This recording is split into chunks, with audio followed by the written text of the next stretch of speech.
Persaingan yang cukup keras juga terjadi antar perusahaan dagang orang-orang Belanda. Kenyataan ini mendapat perhatian khusus dari pihak pemerintah dan parlemen Belanda, sebab persaingan antar kongsi Belanda juga akan merugikan kerajaan Belanda sendiri. Akhirnya didirikanlah VOC.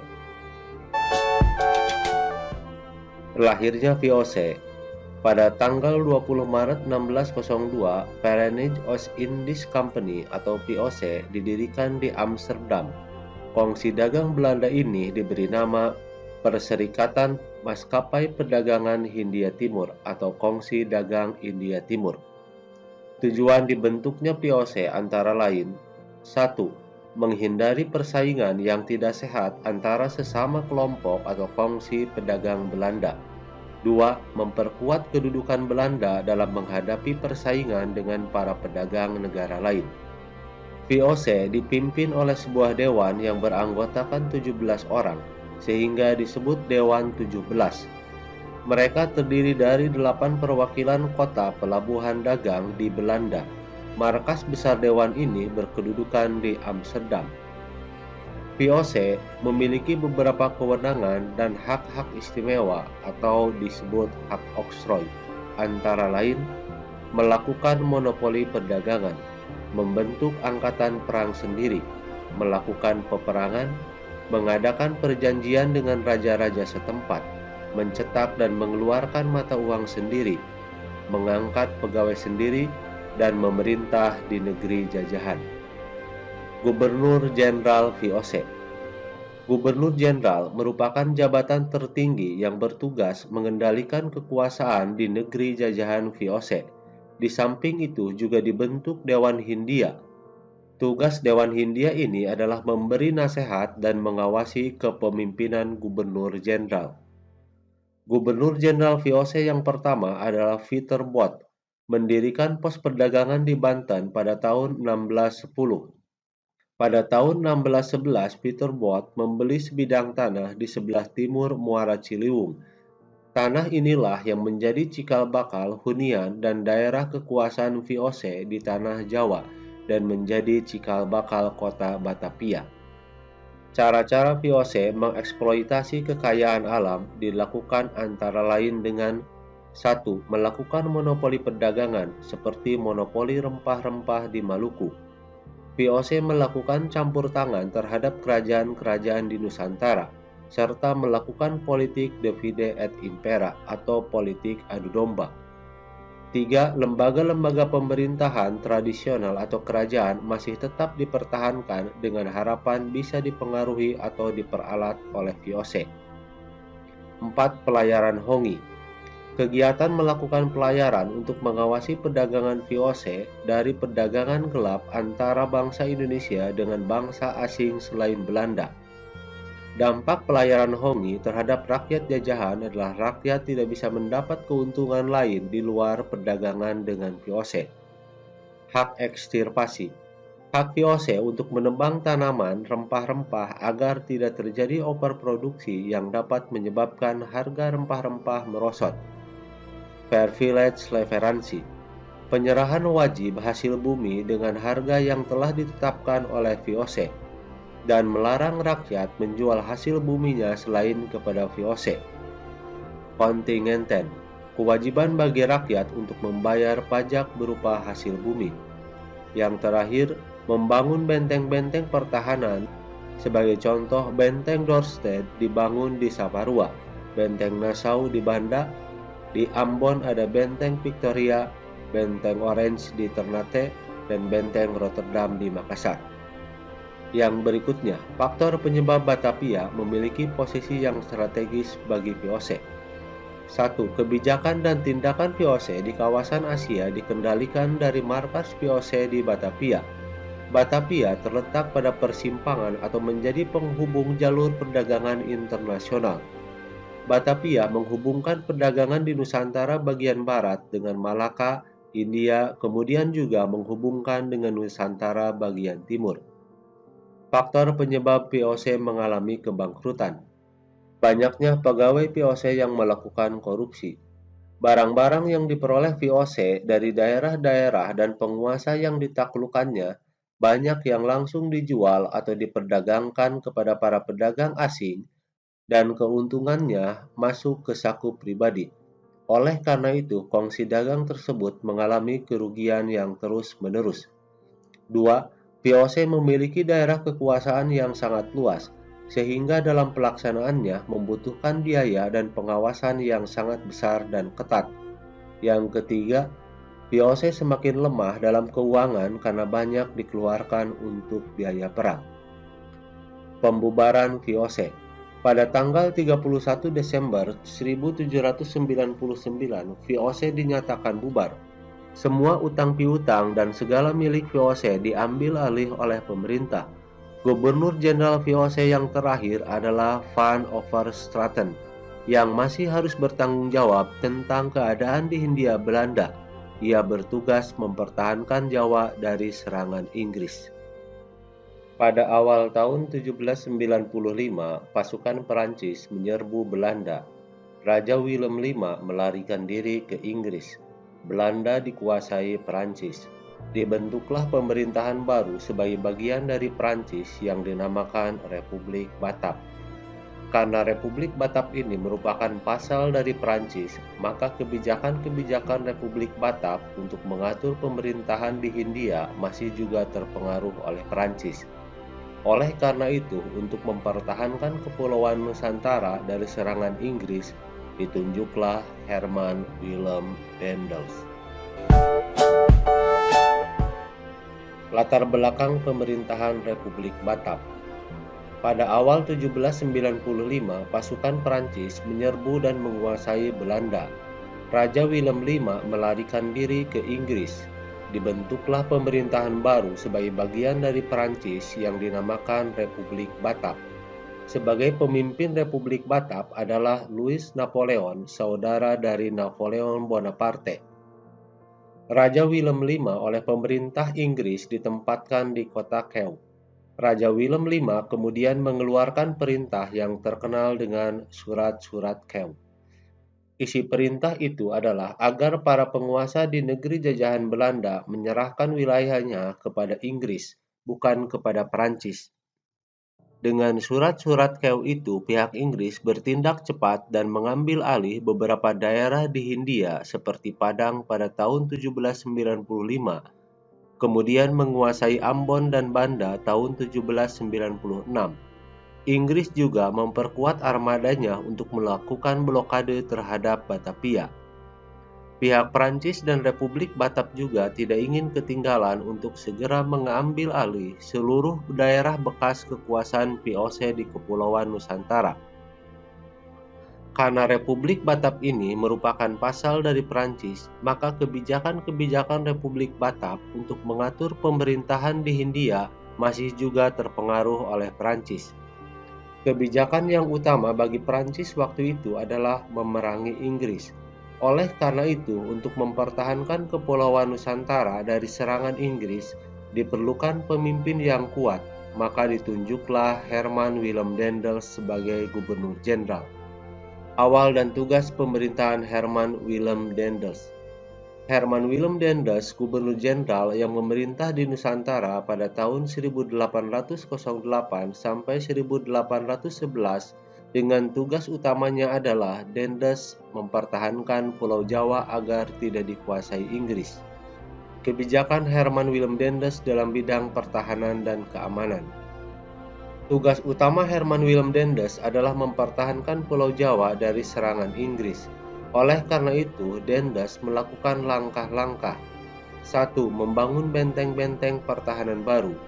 2. Membangun pangkalan angkatan laut di Anyer dan Ujung Kulon.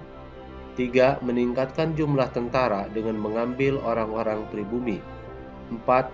Membangun jalan raya dari Anyer, Jawa Barat, sampai Panarukan, ujung timur Pulau Jawa, sepanjang kurang lebih 1.100 km. Jalan ini sering dinamakan Jalan Daendels atau Jalan Raya Pos. Yang terakhir, mendirikan pabrik senjata di Semarang dan Surabaya. Kebijakan Herman Willem Daendels dalam bidang pemerintahan.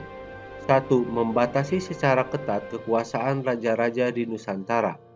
2. Membagi Pulau Jawa menjadi 9 daerah prefektur, yaitu wilayah yang memiliki otoritas.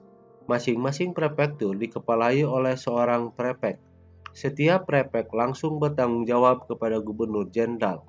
Di dalam struktur pemerintahan kolonial, setiap prefek membawahi para bupati. 3.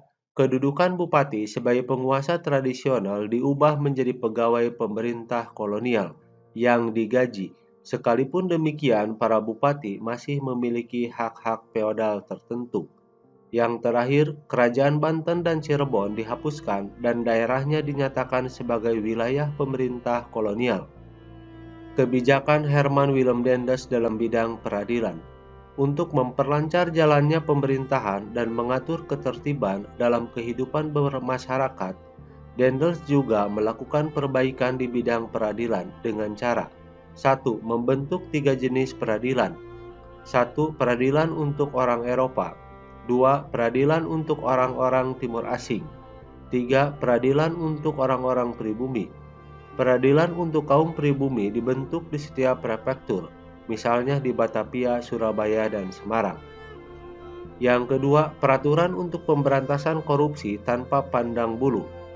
Pemberantasan korupsi diberlakukan terhadap siapa saja, termasuk orang-orang Eropa dan Timur Asing. Kebijakan Herman Willem Daendels dalam bidang ekonomi. Daendels juga diberi tugas untuk memperbaiki keadaan di tanah Hindia, mengumpulkan dana untuk biaya perang. Beberapa kebijakan dan tindakan Daendels diantaranya adalah 1. Memaksakan berbagai perjanjian dengan penguasa Surakarta dan Yogyakarta, yang intinya melakukan penggabungan banyak daerah ke dalam wilayah pemerintah kolonial, misalnya daerah Cirebon. 2. Meningkatkan usaha pemasukan uang dengan cara pemungutan pajak. 3. Meningkatkan penanaman tanaman yang hasilnya laku di pasaran dunia. 4. Rakyat diharuskan melaksanakan penyerahan wajib hasil pertaniannya. 5. Melakukan penjualan tanah-tanah kepada pihak swasta.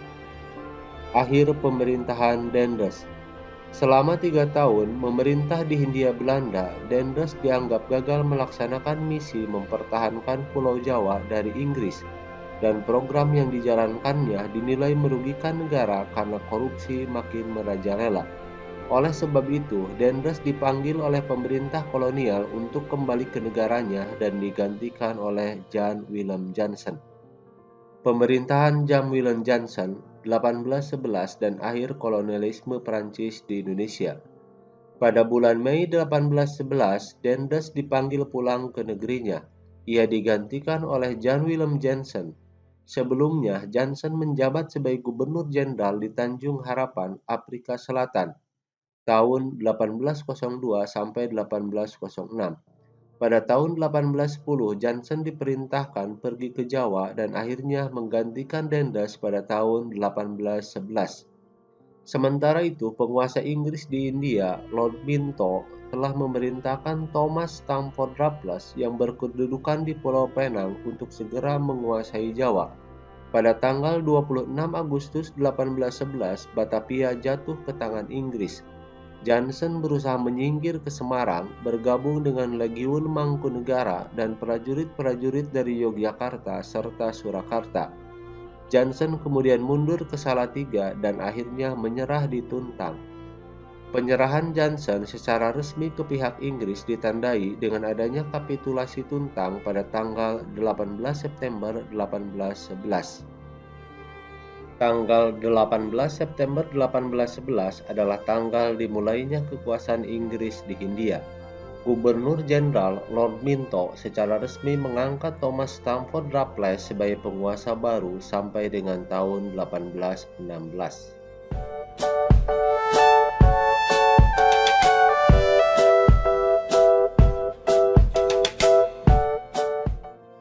Perkembangan kolonialisme Inggris di Indonesia.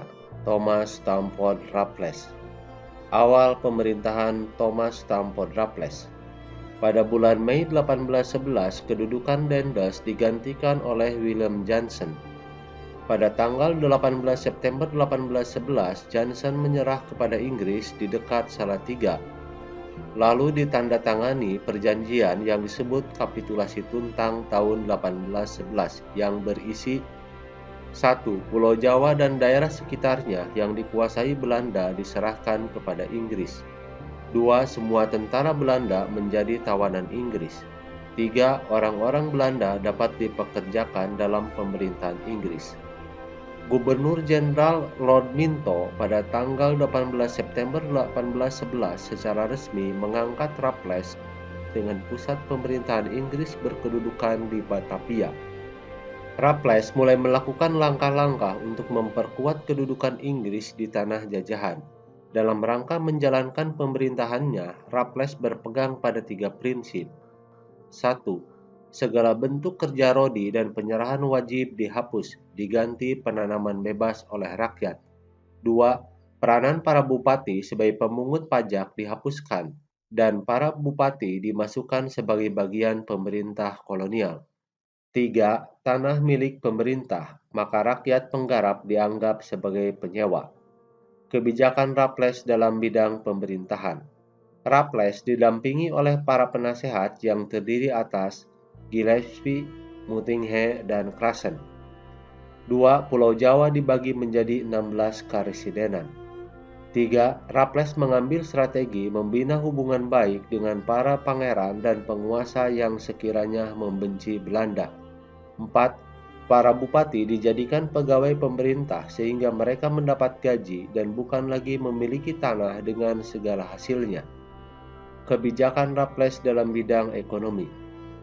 1. Pelaksanaan sistem sewa tanah atau pajak tanah, yang kemudian meletakkan dasar bagi perkembangan sistem perekonomian uang.